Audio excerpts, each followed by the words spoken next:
Right Network. Mobile.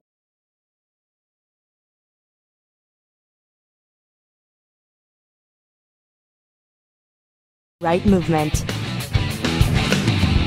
Good evening, everybody. Welcome to New Right Network Tonight. Your host, Brian Smith, giving you all the real news, wrapping up today's news, exposing the fake news, and giving you the real news. Folks, we have a very special guest tonight, Magdalene Rose. We're going to be talking about abortion and how it is murder. You need to walk away from the Democrats. We're going to be talking about the Democrats and how they're absolutely imploding with their 2020 candidates. On the wrong foot. Bernie Sanders is getting hammered left and right, left and right. I'm not quite sure how he's going to pull this off as he did last time. But Magdalene, what are your thoughts on Bernie Sanders? If they nominate Bernie Sanders, who, first of all, Bernie Sanders does really bad with black voters. They don't vote for him. This was really apparent in 2016. They will lose a significant black of their voting base, as they should. They've spent the last million years lecturing everybody on how important diversity is, and they better stick to it in 2020. Right, absolutely. And this could be a big money grab for the Democrats. Individual candidates raising money, being able to keep that money and then using that money again for their congressional race or Senate race or whatever their agenda may be. The DNC blocking Fox News from not being allowed to carry Democrat debates. This is just their way of keeping their candidates out of the spotlight from being asked real questions. Arthur McCallum, Brett Baer, again, even if Shep Smith was there, Shep Smith wouldn't be able to get away with not being able to point out socialism on display and Venezuela. I mean, you just cannot do that. And again, no, you can't. And Shep Smith, even Shepard Smith would be like, socialism doesn't work. What's wrong with you people? And then what do they say? Shep Smith is in Trump's pocket. There's no excuse. There's no way out. It's given Trump the best gift that he could possibly give him, because now he's going to be like, well, they're not in Fox News. I'm just going to bail and do a fundraiser like I did in 2016 when I didn't want to go to that one debate. Yeah, no, like Elizabeth Warren. I mean, when she's on stage, I'm sure you can't avoid not asking her, especially with that interview she had where she admitted she was wrong for using Native American status and then claiming I just felt that way or I identified as a Native American, kind of like the woman that was in the NAACP chapter out in California. Her mom called her out, showed the high school picture of her daughter, a blonde hair, white little girl, and called her out on social media. So how Fox News won't do this, obviously they will, and the Democrat Party knows it, and so they're going strictly with fake news, MSNBC, CBS, ABC, to throw shade and throw cover. They are, and if you think about it, it's really stupid, like election-wise, because primary debates are really where you sway people. Your party presents a platform of ideas, and either independent voters are like, yeah, that works, or they pick somebody it works for. So to have all of the Republicans who might be swayable or more conservative independents shut out of the debate season and have no hard-hitting questions asked is really a disservice to the few people on that stage who can answer real questions. There aren't many, but there are a few. Right.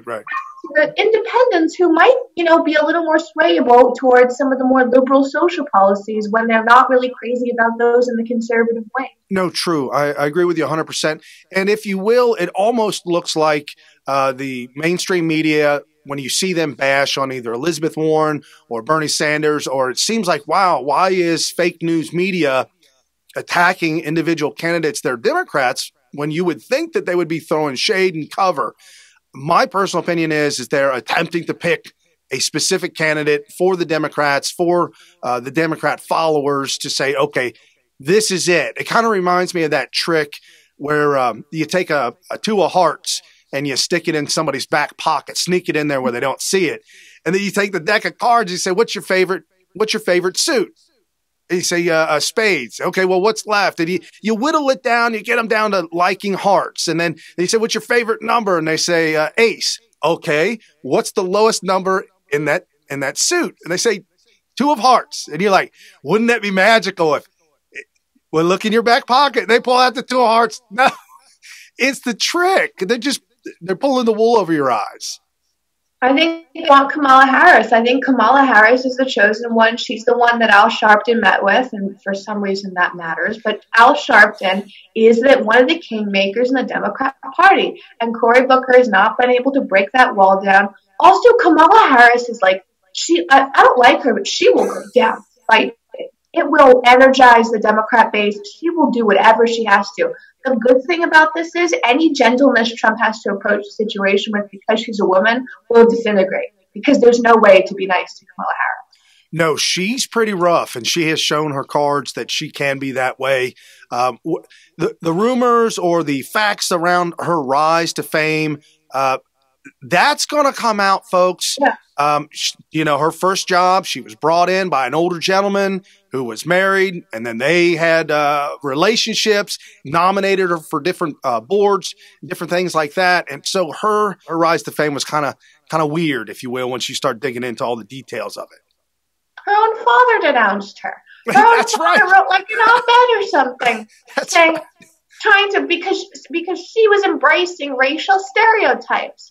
I'm sorry, if your own father is telling you you're embracing racial stereotypes and he wants nothing to do with this mess, which is what he said, should you be running for president? Right. No, you shouldn't be. You should be finding out why your own father, who's an educated gentleman, is horrified at what you're doing. Once you start throwing the race card, and your father, you were born and raised in Jamaica, apparently, and your descendants, your heritage, your family actually was slave owners in Jamaica. And then to come over here and throw the race card, I'm not having it. I'm not buying it whatsoever. And thanks for her dad for stepping up like that. Yeah, he was saying we did not work this hard to break down these stereotypes for her to reinforce. Smoking weed is like not a super cool thing. I don't know why people think it is. Like kids in AP classes, the kids that are working really hard tend not to do that. I don't think it's hardworking people she's looking for. I think she's looking for really people who are depressed, people who are unhappy with Trump to propel her to the White House, and it doesn't work like that. Right. I don't think there's enough people in America that are depressed, smoking weed. I mean, you're right. Barack Obama tried to be the cool one, and the media tried to have him be the cool one. Yeah, and there are pictures of him smoking weed. And I believe he also made the comment that he tried other harder drugs or whatnot. That's not cool, folks. That might have been cool back in the 60s and 70s, but the millennials and the Gen Zs, these new young minds like Magdalene, up and coming, and abortion is not cool.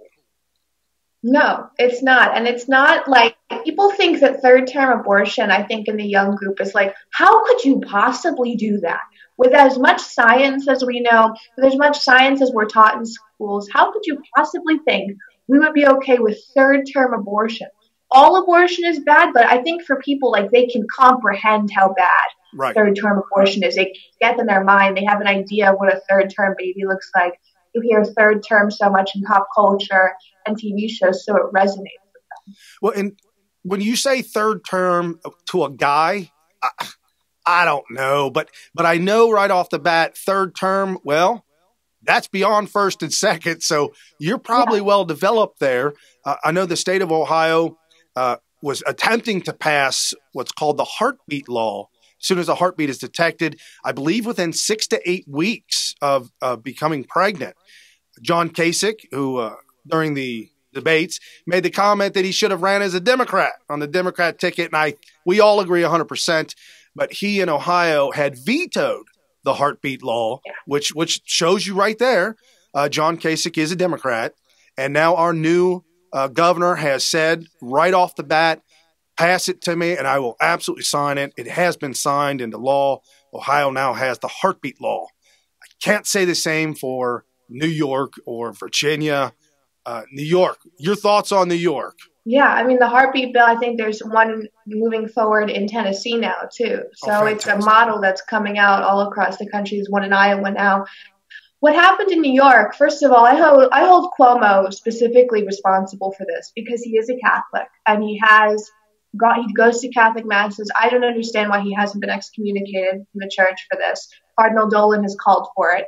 I think what has happened here, and I talked about this before, Andrea Stewart Cummings was the Senate Majority Leader for the state Senate of New York, and she got this bill through by saying, with the appointment and approval of Judge Kavanaugh, reproductive rights are at risk, and so she swayed a lot of Democrats who were like, we're going to go down in hell for this, and a lot of Republicans by saying, if we don't do this, Trump will take over, and we'll never be able to have reproductive health like they call it. And she got this passed. So her and Cuomo are responsible for what this is. This is caused outcry in conservatives in New York like nothing else. They are disgusted with what's happening and the spiral effect now. No, you're absolutely right. And I believe she was being questioned about this bill, and it did slip out that if the baby is born, you can go ahead and just finish it off. You don't provide any kind of medical care or treatment. The Born Alive bill, if you will. That just blows my mind. I mean, it's a tough subject to talk about, folks. And yes, it turns my stomach when I talk about it. I think about it. We bring it up on the show, but it absolutely has to get to you. Get up, do something, move, react, support pro-life. I mean, there's nothing more beautiful than life. I have 3 children of my own, and to think that a baby that survives an abortion, and it actually happens more often than not, a baby that survives an abortion on the table is then what? What do you do? As a Democrat, you go ahead and you kill the human being lying on the table. As a conservative, as a Christian, you absolutely provide help and health and bring the baby, raise it upright. My cousin's brother, his wife had her baby. I think she was only 5 months into her pregnancy, and she had an emergency. I mean, it was a nightmare. It was a mess. It was an emergency. Get to the hospital. Spent 3, 4, 5 months in the hospital, maybe even up to a year in the hospital. But at the end of it all, it was $1 million bill. Insurance covered most of it, but it was $1 million for this baby who is now, she's the same age as my son. They're born at about the same time. She's a healthy, beautiful 3.5 going on 4 years old. Just an incredibly awesome little girl. That was at 5 months. Yeah, and they want late-term abortion as long as it's medically necessary. I read part of this bill. They deem medically necessary no longer by health code standards, but by penal code standards. That's what they changed here. So now, if someone has an objection, if a doctor has an objection to a woman having a late-term abortion, they have to take it up with the penal code, not with the health code. They can't with the health code, not the penal code. They can't even actually have an objection anymore because it's deemed irresponsible to say that to the woman. That's unbelievable. And I was reading somewhere where they were talking about if the woman is emotionally upset, emotionally unstable, mentally unstable, whatever the reasons are, it seems like they could just come up with any reason. Yeah, it is any reason. And who is going to criticize that reason? Nobody can anymore. There's no second check. There's no checks and balances in this system. Cuomo has taken it all out. Andrew Stewart Cummings has taken it all out. And I think Cuomo underestimates the political fallout in New York. There are a lot of Catholics in New York that are really disgusted by this. And Dolan is a pretty capable leader. I think he's going to feel the pushback from this come 2020. Absolutely. And you remember the video of the former abortion doctor who went and he actually went to Congress and he gave testimony, and they asked him, how do you perform an abortion? And it was with the words and the utensils that he had was so jaw dropping. People in the crowd that were listening, you could hear them gasping at some of the things that he had said to perform a proper abortion where you dissect the baby. Matter of fact, I just received a robo email from Jay Sekulos this morning that said that they're right now going to court. They're going to the Supreme Court, and today they're talking in Maryland court about stopping this dissecting of babies from the womb. And again, like I said, they're saying that they're going all the way to the Supreme Court with this. This has to stop, folks. People 200, 300, 400 years from now are going to look back on this generation and with just jaw dropped, unbelievably can't even conceive the Democrat Party supporting murdering babies that are born. And again, this video that we talked about in show prep, where the same doctor is interviewed about medically necessary abortion. So check this out real quick. One of the biggest arguments of pro-abortion activists is that abortion is medically necessary. What's your position on that? We hear all the time how abortion, including especially late-term abortion, is necessary to save women's lives. Nothing could be further from the truth. I spent 9 years working at a tertiary medical center. I mean, there are only certain hospitals in the country that are designated to take care of the really, really high-risk pregnancies. You don't want to duplicate the effort. It's expensive. So these hospitals get referrals from the surrounding area. And Albany Medical Center in Albany, New York, where I worked, was one of them. I was faculty at the hospital for 9 years.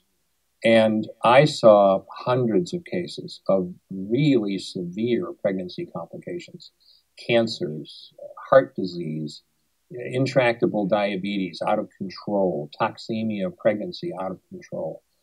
And I saved, in those 9 years, I saved hundreds of women from life-threatening pregnancies. And I did that by delivering them, by ending their pregnancy by delivery, either induction of labor or cesarean section. Delivering the baby. Delivering the baby.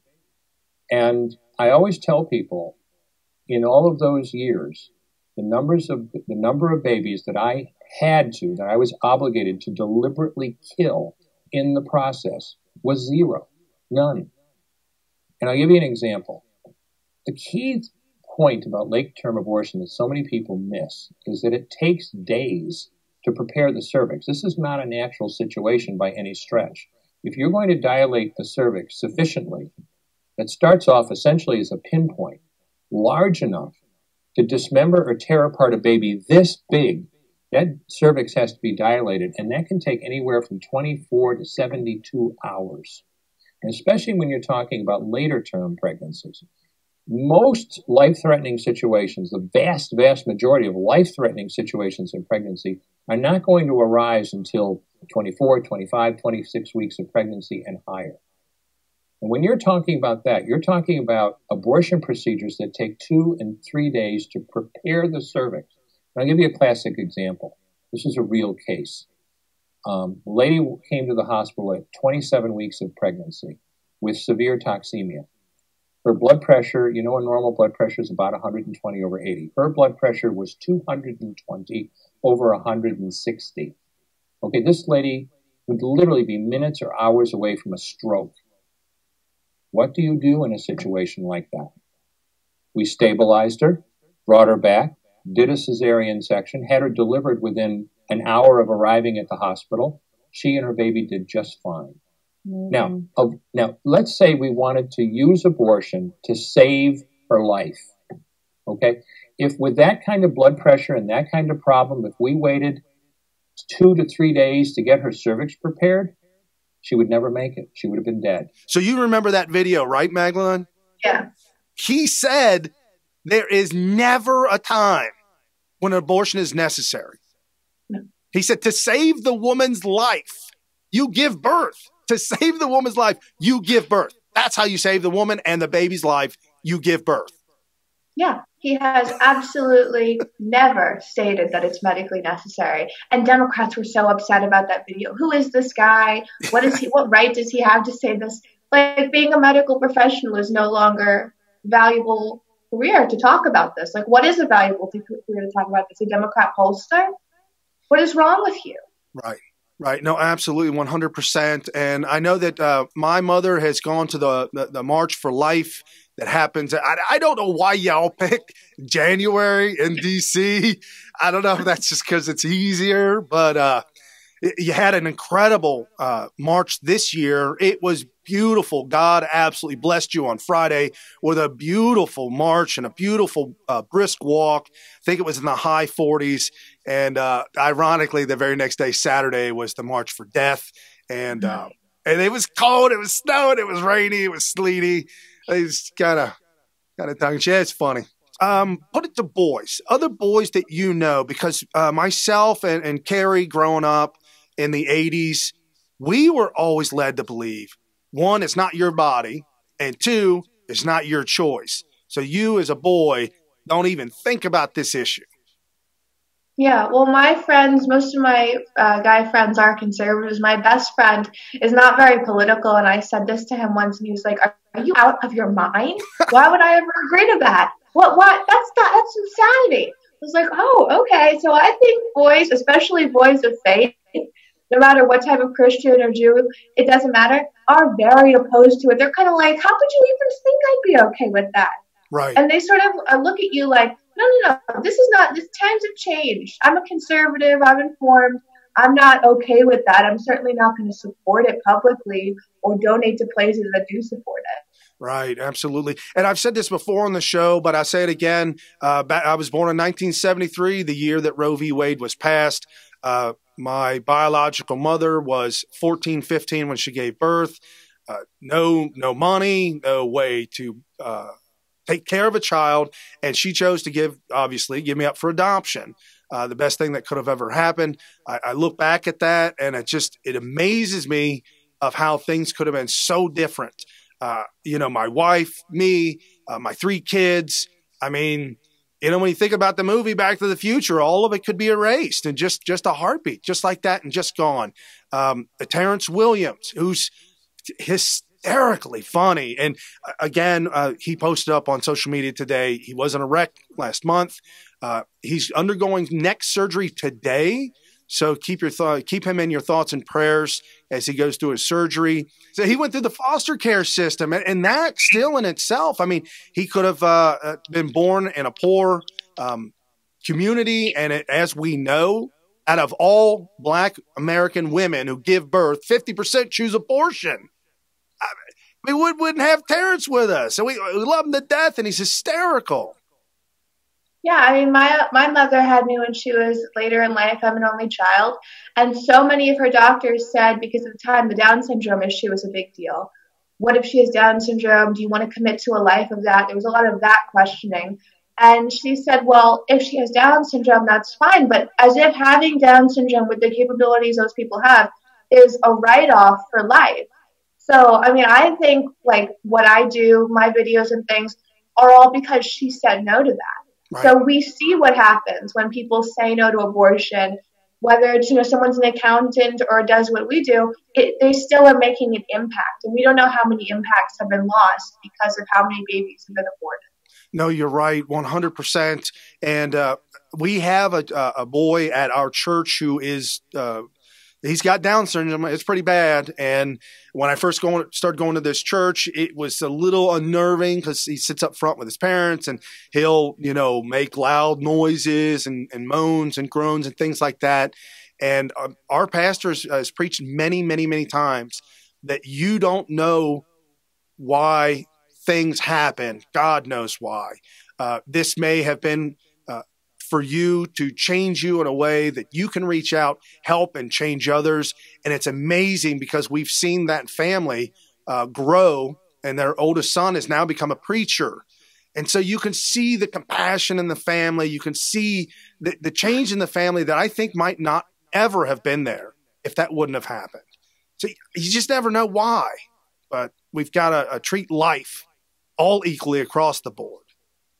Yeah, definitely. We don't always know why. And I think when you see like organizations like what Tim Tebow does and things, it is possible for people to identify with kids who have special needs. There was a special needs organization at my high school that all of us volunteered with. It's not as if this is some sort of like punishment. These people can totally interact. They can be part of society. And it's just really people who don't want abortion to stop, that don't think that they can. Right. And I also know a woman that was born with muscular dystrophy. They speculated it. She was born with it. It's something she's dealt with all her life. People can live with this. She's a prolific writer.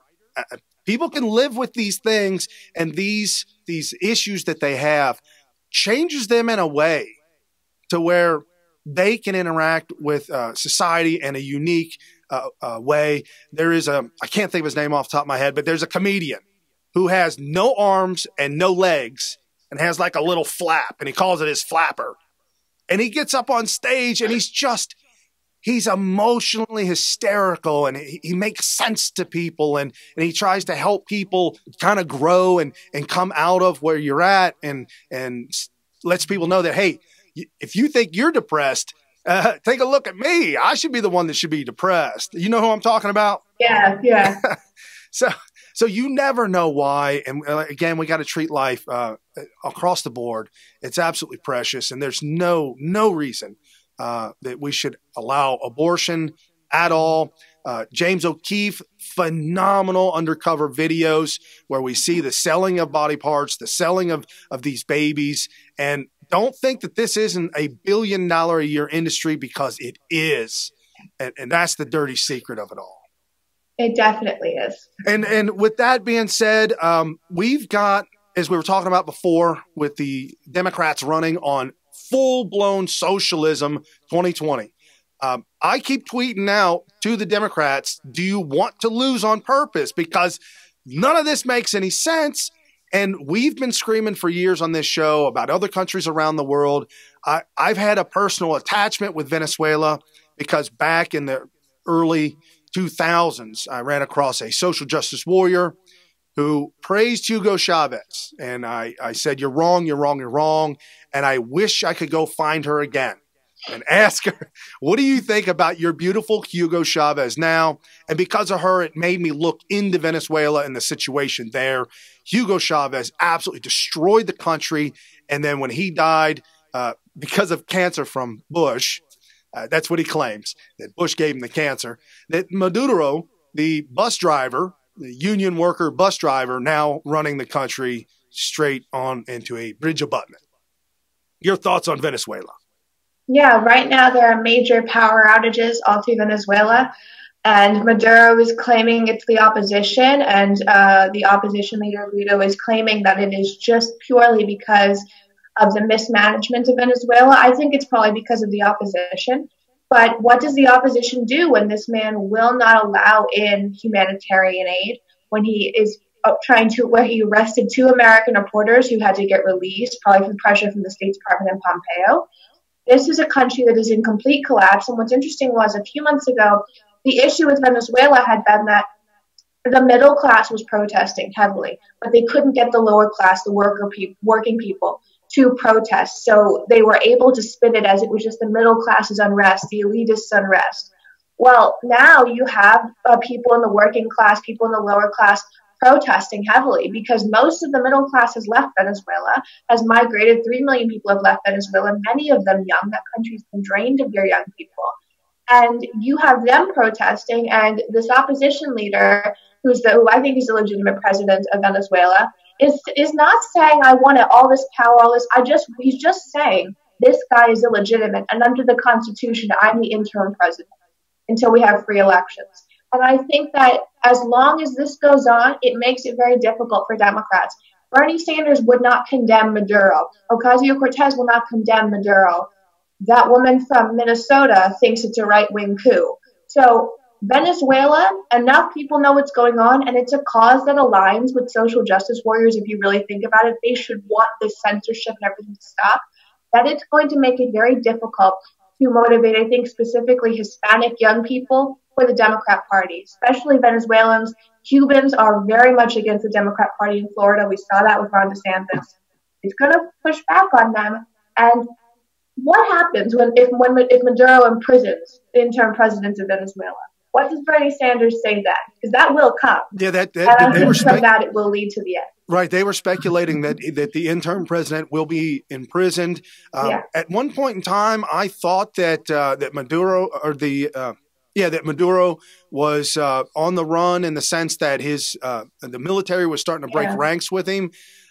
I'm not seeing that still, and I'm not sure about that. Obviously, there's a lot of things going on. But again, you did say earlier, and I saw the reports today, that there are wide blackouts across the country. As early as last year, reports were coming out that there's no water.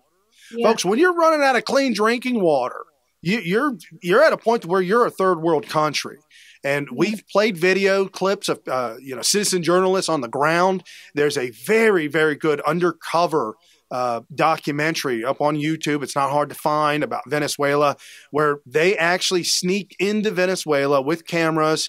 They have protection with a group that's in there, and they tour around Venezuela and they show them exactly what's going on, how dangerous it is, how awful it is at night. And even during the day, you see people rooting through garbage cans and knocking things over and just trying to find something to eat.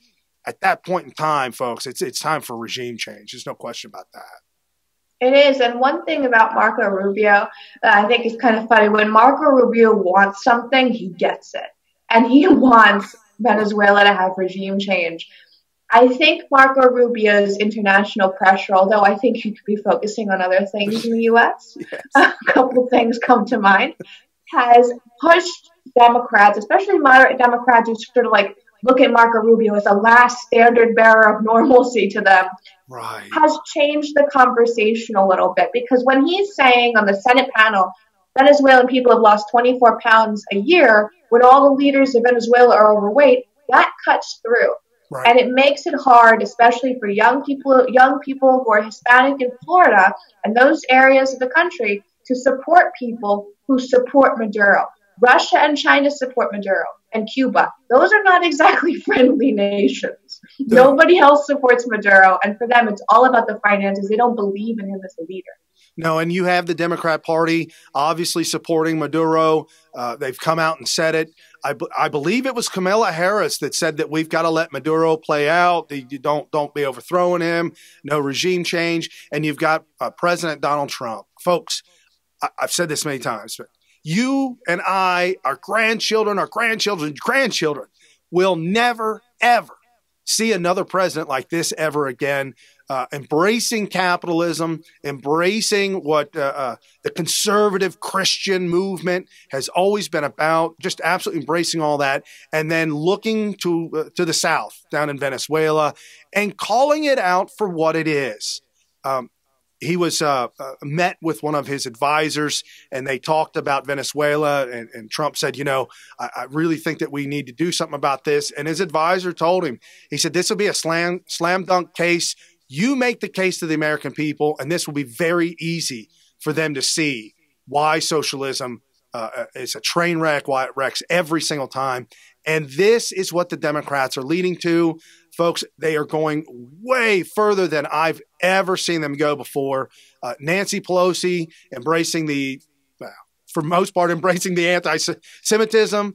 You've got now, I saw it on Twitter today. I don't know how true it is, but it's a Jewish walk away. Have you seen that? I saw that there's some rumblings. There's some rumblings going on. I think that's very interesting. It's called Jexodus. Jexodus, yeah. It's been a historically Democrat voting bloc. I don't know why. I think it has to do with unions. But it has to be.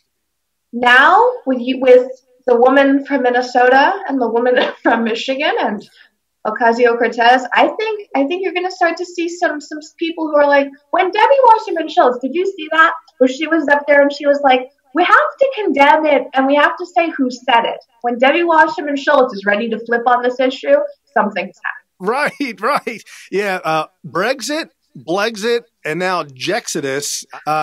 This tweeted out, did you ever think you would see a day when Jews started fleeing the Democrat Party? They call it Jexodus. Jewish millennials have launched a liberation movement from the Democrat Party. They joined to walk away and Brexit. So I would love for it to be true. I hope I think it will get there. Okay. I absolutely hope so, because I've been dumbfounded. I've been scratching my head for decades, wondering why the Democrats garner overwhelmingly, I think it's in the 90%. It might be as much as they garner the black vote that they garner the Jewish vote. It's just enormous, and I just have no idea why. There are a lot of liberal Jews out in Hollywood, and I scratch my head on that one too. So I don't know why, but hopefully this is absolutely going to happen. Yeah, I think it will happen. I think a lot of it comes from the fact that when those like ethnic groups and people were picking Democrat or Republican parties, there was really like not a huge difference. And now it's very apparent that there's a huge difference. One party sides with Israel and the Jewish people, one party does not at all. So I think that clarity is starting to come home, especially in the more Orthodox Jewish areas. Right. And some of the other breaking news and social media and things that we're able to see and report to you in real time. You've got this whole thing with Ocasio-Cortez just imploding. We reported this about a week ago. She's imploding. She's now got 3 ethics complaints against her. I kept saying all somebody needs to do is file a complaint. There's now 3 complaints against her. 1 complaint for funneling money to her boyfriend who is currently working for a campaign. Another one where her chief of staff apparently funneled $1 million to private businesses. And then the 3rd complaint, Ocasio-Cortez, chief of staff, both on the board of a super PAC that donated to them. And then she donated to that super PAC of $27,000+, which is over the $25,000 limit. Yeah. She's imploding, and she's imploding on social media too. She retweeted someone who has been under terrorism investigation. Right. She's taken up this anti-Semitism battle. I don't know why she took this up. It doesn't really involve her. She could have bowed out of it. She is just lying about the Girl Scouts thing, which is not why anyone is boycotting Girl Scouts. It has to do with abortion. She's lying about that. I don't know how she's allowed to get away with that. She's just lying. She's imploding. I don't think Ocasio-Cortez is quite as attached to this office as people think she is. You might see her bow out where she says something like, I can do more good in the community than I can in Washington. I suspect that kind of language is coming. This girl's not going to us. No, so she tweeted out last night, in case you saw the conspiracy theory running around, conservative groups now taken to spamming us by filling bogus ethics complaints so that Fox News can report on alleged untrue scandals. This is how the misinformation machine works, folks. Were they fake ethics complaints against Maxine Waters? Right. Who so corrupt? Were they no, ethics complaints typically are not filed to be false. They're filed when groups have a legitimate concern with what's going on. FEC ethics complaints and finance complaints are not something that you file lightly. No. She is lying. It's imploding. NBC is reporting it. MSNBC, CNN. I don't think CNN likes her very much. They're really going after her today. Oh, no. She's imploded. It's a disaster. And she can't have Saikat Chakrabarti, her chief of staff, help her because he's under FEC investigation. Right. And Jack Posobiec retweeted her last tweet and said, these complaints were actually filed regardless of whether you acknowledge them or not. Why haven't you said anything on the record yet? I don't think she wants to be on the record. She doesn't. No, she doesn't want to be on the record. And New Right Network posted up a picture of her. Check out the picture. And the picture has her sitting there on a steps in a rundown slum area. But the caption goes, has there ever been a Marxist who gained power who didn't immediately upgrade their life? ? Would be a shame if this went viral. Isn't that kind of funny? That a Marxist, a socialist, as soon as they gain power, the wealth all of a sudden just shows up. She lives in an apartment building with high-end security, where people aren't even allowed to sit in the lobby. I mean, have you gained a substantial amount of power since you started doing this, where you're able to do things like that? Has any major Republican been able to do that? No. No. She's living in a high-end apartment building, which is fine. But then she goes around and tells us we can't have hamburgers. I don't think that that's particularly fair, right. Especially for my generation. And some of the videos that she's posted up on Instagram, I think social media is going to be her downfall. Yeah, I do too. Because the video, did you see the video on Instagram where she was showing everybody her new office? Yes, which she spent $2,000 more on than Crowley a month? Yes. And she wouldn't use his old office? Right, correct. And they're reporting that according to the video and the assumption of the square footage of the office, it should be somewhere around $15,000 to $18,000 a month because of where it's located at. And she claims that they're only paying $8,000. Something really shady going on there. But this is, and I'm not complaining about her. She can do whatever she wants with the money. It's not me. I'm just putting socialism, Marxism, ideologies on the table. It's out in the open, by hook or by crook. That's the Democrat Party. That's the socialist ideologies. And you mentioned Omar. That's the one that's embattled in the anti-Semitism. Representative Omar, who married her brother to gain citizenship in America to then run for Congress. Something's so wrong with this. Dinesh D'Souza called her out and said, I noticed David Duke is now embracing you. Yeah. He really likes your stance on Jews and Israel. Notice the media will say virtually nothing about this. How is that not front page news? He endorsed Tulsi Gabbard, I think her name is. How is that not front page news? Right. How is that not an article on CNN? This guy, when he was talking about Trump everywhere, he endorses the new poster child for the Democrat Party in Omar. Silence. Radio silence. Linda Sarsour was on Capitol Hill yesterday, meeting with representatives, probably talking with Nancy Pelosi. What is going on in that party that this kind of behavior is going on? Right, absolutely. And thank goodness we have real reporters out there. We've got Sarah Carter out there. She is phenomenal. Absolutely love following her and some of the stuff that she posts. And this article she did today at sarahcarter.com. DNC Dem Whip, James Clyburn, South Carolina. Omar's experience is more powerful than a Holocaust survivor.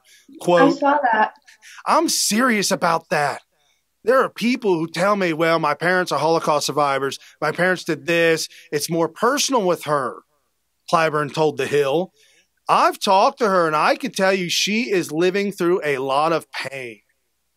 So are a lot of people. What? He had to apologize. He had to apologize because Nancy Pelosi screamed at him. Democrat, inside reporters are reporting that she lost her mind on him with all of this going on. She's like, are you out of your mind? What is wrong with you? Yeah, all of a sudden, everyone else's pain is diluted for her. This is a pattern with how they treat these new people in Congress. You can't just condemn this anti-Semitism. You have to condemn other forms of bigotry. This is a new pattern for Democrats, and people are not falling for it. No, absolutely not. And again, we have social media, we have technology destroying the Democrat Party in more ways than one. Again, technology showing that babies have heartbeats at 6 weeks after becoming pregnant. We've got all this information at our fingertips, and it's just incredible. Donald Trump tweeting out, giving us heads ups on what's going on here, what the real news is, what the fake news is. It is absolutely incredible. We've got to continue to support the new movement, this movement that is the New Right Network, the young minds like Magdalene and Rose, and it's going to be around for so long. You're 19? Mm-hmm.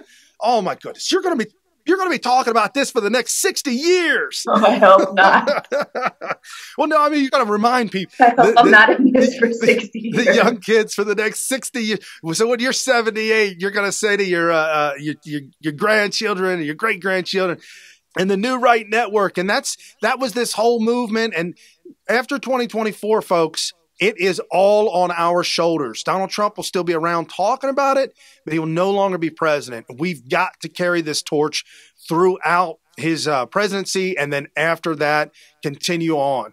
And again, a lot of information coming out here just past couple days. The wall down on the border, at gay_Galops. She's quoting Representative Louisiana Clay Higgins. Just to put this in context, D-Day, 73,000 American troops landed during the D-Day invasion. Last month, there were 76,000 apprehensions alone on the southern border. We have a D-Day every month. Sense to me why this has become a partisan issue since President Trump's election. Physical barriers, technology, enhanced capacity to respond, they work. This does not mean the current crisis does not exist. Let me just put this in context for the American people. Perhaps the most famous invasion in the history of the world, D-Day. 73,000 American troops landed in the D-Day invasion. We have 76,103, according to my numbers, apprehensions along our southern border last month. We have D-Day every month on our southern border. just to put this in context for America. That's context right there. We have a D-Day invasion every month. Donald Trump tweeted out, the wall is being built and is well under construction. Big impact will be made. Many additional contracts are close to being signed, far ahead of schedule, despite all the Democrat obstructions and fake news.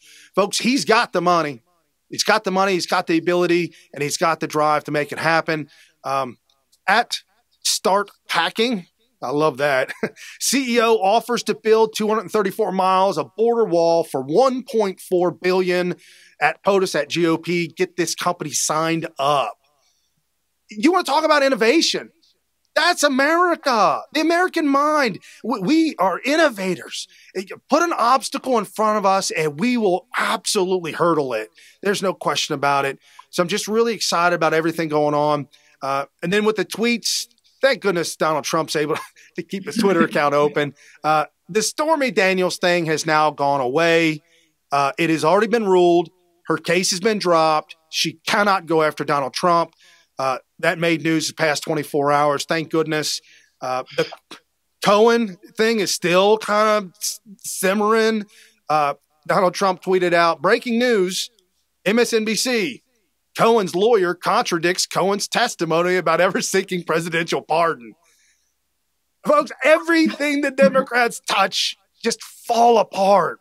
It reminds me of the original Flintstones and the Flintstone kids. When the kids grew up and they were teenagers, they had a friend that always came around. Schlep Rock. Oh, wowsy wow.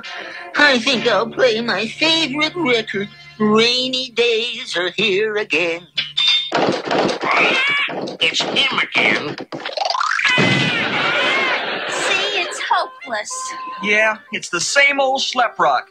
Every time he came around, everything fell apart. Whatever he touched. The car fell apart. The table fell apart. This is your Democrat Party on display. And I'm so excited to be the one to bring it to you, to show all of this.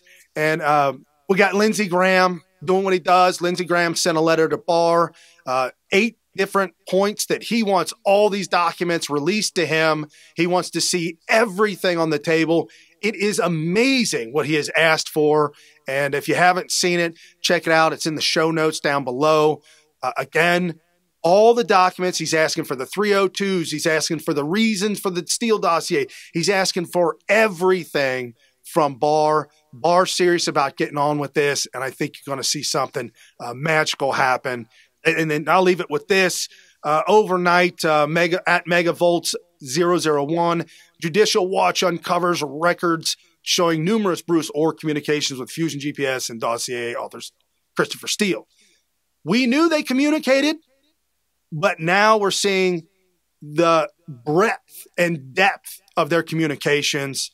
And so all of this being made clear. And then again, I guess the last thing, breaking the last 24 hours, Paul Manafort is going to jail. He's going to jail for 47 months, which apparently is the minimum that Judge Ellis could give him. And John Cardillo tweeted this out, saying that the crimes had nothing to do with either collusion or Trump, and he gave him the minimum. And he's 74. He's 70 rather. That's a long time. Liberals are upset about that. He's a 70-year-old man who's in a wheelchair, and you're upset because he only got 4 years in federal prison? No, I agree. Let it be and move on. And so all these process crimes, if you will, crimes that were found after the fact, and we've even got it was the other Democrat that's launching the investigation into all of Donald Trump's stuff was just on CNN, and I got the clip for you here. He admits to CNN, now we ain't got nothing. But we're going to go find it. Okay, so now you're not sure he's obstructed justice? Personally, I think he has, but we have to look and see. If we're going to do anything, you have to have proof. I think there's a lot of evidence, but we have to get a lot more evidence. So that's what this is about. You don't yet have the proof. That's part of what this is about.